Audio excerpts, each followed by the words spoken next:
Welcome to friends study Maurya class में आप सभी का स्वागत है। आज हम बीए फर्स्ट ईयर के फर्स्ट चैप्टर फर्स्ट पेपर को देखेंगे जो कि कुतुबुद्दीन ऐबक के बारे में विस्तार से जानेंगे। कुतुबुद्दीन ऐबक के बारे में विस्तार से जानेंगे। और अगर वीडियो अच्छी लगे तो कमेंट, शेयर और लाइक ज़रूर कीजिएगा और हमारे चैनल को सब्सक्राइब जरूर कर दीजिएगा ताकि आने वाली नोटिफिकेशन जल्द ही आपको टाइम पर मिल जाए। बिना देर करते हुए वीडियो को स्टार्ट करते हैं। आइए हमको ऐबक 1206 ईस्वी से 1210 ईस्वी तक राज्य किया भारत पे।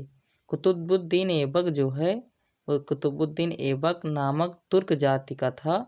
क्या था? तुर्क नाम का जाति का था। वो बाल्यावस्था से ही गुलाम था, यानी वह गुलाम था बाल्यावस्था से। और जो कि बाल्यावस्था से ही गुलाम था, स्लेव डायनेस्टी जिसे कहते हैं, स्लेव डायनेस्टी। कालांतर में वह मोहम्मद गौरी का गुलाम था। कालांतर युग मतलब पहले कालांतर युग में वो मोहम्मद गौरी का गुलाम था। उसके बाद में वो मोहम्मद गौरी के बाद भारत पर गुलाम वंशीय शासक, तब उसके बाद मतलब मोहम्मद गौरी के बाद ये भारत पर गुलाम वंशीय शासक आता है। मोहम्मद गौरी ने भारत पर, यहाँ से पहले क्वेश्चन से देखते हैं, विस्तार से जानेंगे हम कुतुबुद्दीन ऐबक को और बहुत अच्छी तरीक़ा से हम आपको बताएंगे कि 1206 ईस्वी से 1210 ईस्वी तक के मतलब 1000 ईस्वी में मोहम्मद गौरी ने भारत पर आक्रमण किया था। उसके बाद में लगातार वो करता रहा, जो कि वो मतलब अपने यहाँ हमारे यहाँ 17 बार लगभग वो भारत पर आक्रमण किया, जिसमें वो बहुत सारे खजाने लूट कर ले गए यहाँ से। लेकिन उसके बाद 1206 ईस्वी में मलिक का जो उपाधि है वो मोहम्मद गौरी ने कुतुबुद्दीन ऐबक को दिया और यहाँ भारत के राज्य को दिल्ली के डायनेस्टी मतलब कि जो कि मलिक का जो पद था वो कुतुबुद्दीन ऐबक को मिला और यह भारत पर राज्य करने लगा। उसके बाद ये कुतुबुद्दीन गजनी जाता है। गजनी में उसका देहांत हो जाता है, मर जाता है। उसके बाद पूरा राज्य जो ये भारत का राज्य होता है, ये गजनी पूरा यहाँ का राज्य ये कुतुबुद्दीन ऐबक का हो जाता है। और कुतुबुद्दीन नसीरुद्दीन को नसीरुद्दीन कुबाचा जैसे और एक यलदौज था, वो ये 3 थे यहाँ पे। तो उसके बाद में ये राज्य करने लगता है। तो आइए हम कुतुबुद्दीन ऐबक को पहले पढ़ते हैं, उसके बाद कुबाचा और यलदौज को बाद में बताएंगे आपको। तो आइए, भारत पर गुलाम वंशीय शासक है मोहम्मद गौरी ने भारत पर विजय प्राप्त की थी। अगर आप नोट्स बनाना चाहते हैं तो नोट्स भी बना सकते हैं, हम बहुत अच्छी तरीक़ा से इसमें डिफ़ाइन किए हुए हैं और आप नोट्स बना सकते हैं। मोहम्मद गौरी ने भारत पर विजय प्राप्त की थी, किंतु उसने भारत पर शासन नहीं किया था। ठीक, शासन नहीं किया था। के मृत्यु मतलब मोहम्मद गौरी की मृत्यु के उपरांत के बाद में भारतीय साम्राज्य स्वामी भक्त उसका गुलाम मोहम्मद गौरी जो था, मोहम्मद गौरी का गुलाम कुतुबुद्दीन ऐबक था। मतलब स्वामी भक्त था, वो अपने स्वामी को स्वामी मानता था और उन्हीं के कहे हुए रास्तों पर चलता था। कुतुबुद्दीन ऐबक 1206 ईस्वी से 1210 ईस्वी लगभग कहीं कहीं 11 दिखाता है। जैसे यशार वर्मा में देखते हैं तो लगभग हमें लगता है कि 11 दिखाता है। 1206 ईस्वी से 1211 तक ईस्वी तक दिखाता है शासन किया था। लेकिन जो यकीन तल में है वो 1206 ईस्वी से 1210 ईस्वी के लगभग तक है किया गया था। पहला पॉइंट देखते हैं, कुतुबुद्दीन को सिपहसालार की उपाधि मिली थी। सिपहसालार की उपाधि मिली थी जिसको इसने अपनी स्वेच्छानुसार धारण किया था, यानी अपनी इच्छा अनुसार धारण किया था। दूसरे एक पॉइंट की ओर बढ़ते हैं, गुलाम वंश का पहला सुल्तान कुतुबुद्दीन ऐबक था। हालांकि कुतुबुद्दीन ऐबक सुल्तान नहीं बना था, लेकिन वो सुल्तान का पूरा कार्य सुल्तान का वही करता था और वही यहाँ का यहीं पर राज करता है। हालांकि वो सुल्तान नहीं बना किसी कारणवश, लेकिन वो सुल्तान के हर कार्य को करता है, जो कि गुलाम वंश का पहला संस्थापक। वैसे तो गुलाम वंश का वास्तविक संस्थापक इल्तुतमिश को कहा जाता है, लेकिन कुतुबुद्दीन गुलाम वंश का संस्थापक है, यानी नींव इसी ने ही डाली। गुलाम वंश की नींव कुतुबुद्दीन ऐबक ने ही डाली। क्वेश्चन नंबर 3 को देखते हैं। कुतुबुद्दीन ऐबक अपनी योग्यता के बल पर आगे सुल्तान की गद्दी प्राप्त की, यानी वो अपनी योग्यता के बल पर, अपनी बुद्धिमत्ता और बल के कारण और योग्य होने के कारण वो गद्दी पर बैठा। चौथे क्वेश्चन की तरफ देखते हैं। कुतुबुद्दीन ऐबक जो है, कुतुबुद्दीन ऐबक योग्य गुलाम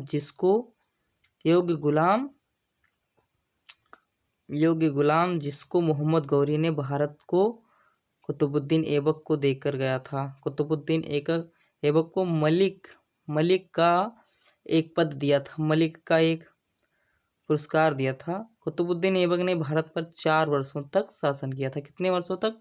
4 वर्षों तक शासन किया था। छठे पॉइंट की तरफ देखते हैं। गुलाम वंश की नींव कुतुबुद्दीन ऐबक ने डाली थी। गुलाम वंश की नींव कुतुबुद्दीन ऐबक ने डाली थी, या जिसे गुलाम वंश कहा जाता है। ठीक है। 7वें क्वेश्चन की ओर बढ़ते हैं। कुतुबुद्दीन ऐबक को दास्तां से लिखा हुआ है, हमें देखने में थोड़ी गड़बड़ी हुई।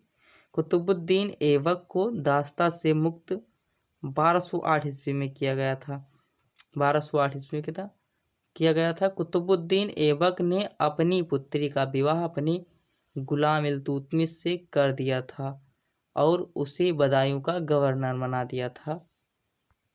9वें पॉइंट की ओर बढ़ते हैं। 9वें पॉइंट के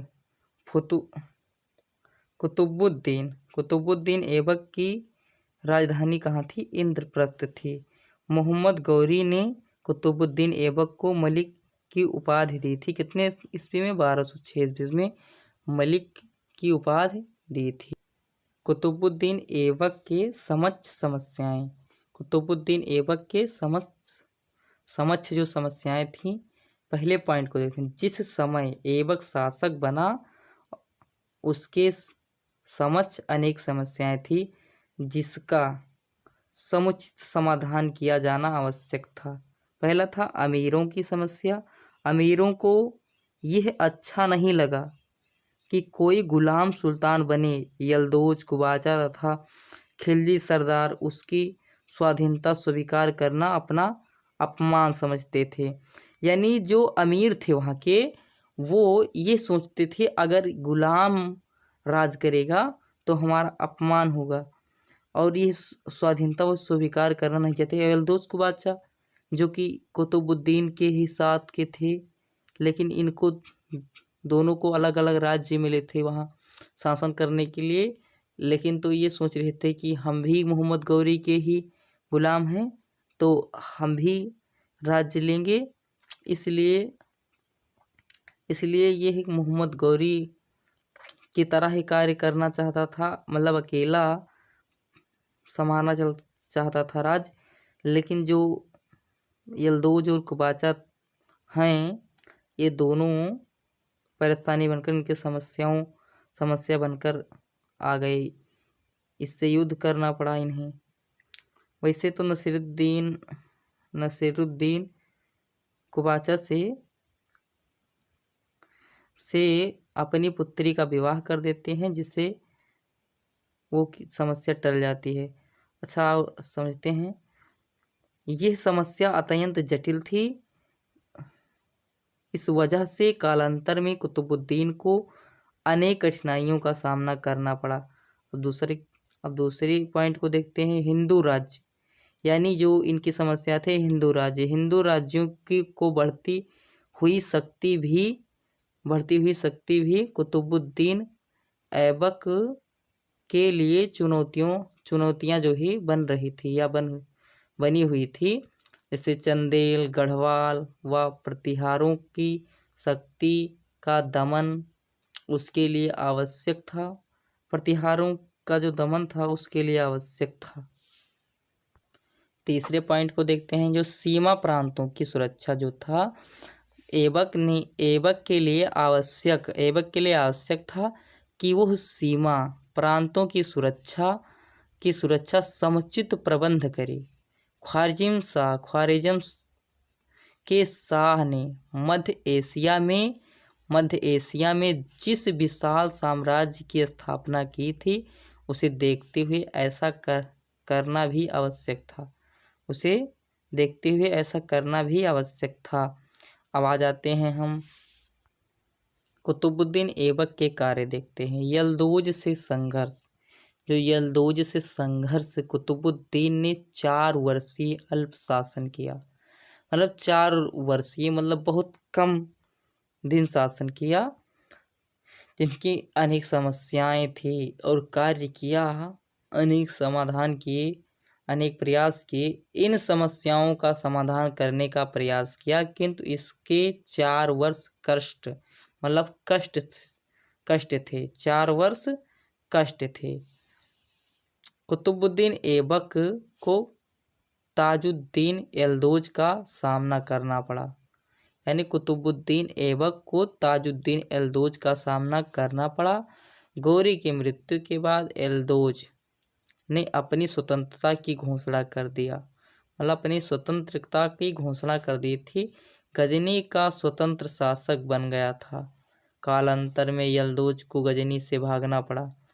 जब गजनी पर कुतुबुद्दीन ऐबक ने आक्रमण किया, तब वहाँ से ये भाग जाता है यलदौज, जो कि यलदौज था वहाँ से भाग जाता है गजनी से, और वहाँ पर फिर कुतुबुद्दीन जाकर गद्दी पर बैठ जाते हैं। ताजुद्दीन यलदौज को वहाँ से भगा देते हैं या भाग जाता है वो डर के मारे, और यलदौज को गजनी से भाग पड़ता है। और गजनी पर ऐबक कुल 40 दिन ही शासन कर पाता है। वहाँ की जनता उसके ऊपर खुशी नहीं रहती है और उसे पसंद नहीं करती है, इसलिए वहाँ कुतुबुद्दीन ऐबक वहाँ से चला आता है। लेकिन गजनी को जनता ने ऐबक को पसंद नहीं किया, इसलिए ऐबक गजनी लौट आता है। पॉइंट नंबर 3 को देखते हैं। सिंध एवं मालवा जो है उसको देखते हैं। गौरी के बाद यानी गौरी के पश्चात नसीरुद्दीन कुबाचा ने सिंध तथा मालवा के प्रांतों पर अधिकार कर लिया। अभी तो नसीरुद्दीन कहते हैं। अभी वहाँ ताजुद्दीन यलदौज था। अब यहाँ सिंध और मालवा पे यहाँ नसीरुद्दीन कुबाचा ने सिंध तथा मालवा के प्रांतों पर अधिकार किया था, यानी कर लिया था। सिंध तथा मालवा के प्रांतों पर अधिकार कर लिया था। ऐबक सिंध व मालवा पर अधिकार कूटनीति से नहीं करना चाहता था। यानी कुतुबुद्दीन सिंध और मालवा पर अपना अधिकार करना चाहता था, लेकिन वो ऐसा कर नहीं पाया, तो वो कूटनीति से अपनी पुत्री का विवाह कुतुबुद्दीन ऐबक ने अपनी पुत्री का विवाह नसीरुद्दीन कुबाचा से कर देता है, जिससे वैवाहिक संबंध बन जाता है। और वो ताकि वो बंगाल की स्थिति पर ध्यान दे सके। अब मूल्यांकन देख लेते हैं। कुतुबुद्दीन ऐबक के मूल्यांकन क्या रहे हैं, क्या इनकी उपलब्धियां रही हैं, वही देखते हैं। कुतुबुद्दीन ऐबक भारत में इस्लामी साम्राज्य का संस्थापक था। यानी कि कुतुबुद्दीन ऐबक जो था वो इस्लामी साम्राज्य का संस्थापक था। दूसरा देखते हैं, वह महान व सफल सेना नायक था। उसने कूटनीति का प्रदर्शन करते हुए वैवाहिक संबंधों की सहायता से अपनी स्थिति को मजबूत बनाने का प्रयास किया। तीसरे पॉइंट की ओर बढ़ते हैं। वो एक प्रतिभाशाली सैनिक था और हीन दरिद्रता अवस्था से उठकर शक्ति तथा वंश के शिखर पर पहुंच गया था। उसकी सबसे बड़ी सफलता यही थी कि उसने गजनी से संबंध विच्छेद करके भारत को उसके प्रभुत्व से मुक्त कर दिया। ऐबक उच्च भावनाओं से ओतप्रोत एवं विशाल हृदयी सम्राट था। पांचवा देखते हैं, पांचवा पॉइंट देख लेते हैं। उसकी महानता का सर्वोत्तम गुण है। यद्यपि भारत ने उसकी दिनचर्या अनवरत सैनिक गतिविधियों में बीती, किंतु उसने जो छाप छोड़ी वह विनाश और विध्वंस की नदी थी, अपितु न्याय और उदारता की थी। कुतुबुद्दीन ऐबक को लाख बख्श के नाम से भी जाना जाता है। और कुतुबुद्दीन ऐबक के समय जो कभी कोई दान देता था तो उसे ये कुतुबुद्दीन ऐबक के नाम से जाना जाता था, या इतना दानी था वो। इसलिए कुतुबुद्दीन ऐबक, बहुत ही मिन्हाज सिराज ने बताया है कि कुतुबुद्दीन ऐबक बहुत दानी व्यक्ति था। आज के लिए इतना ही। वीडियो समाप्त होता है।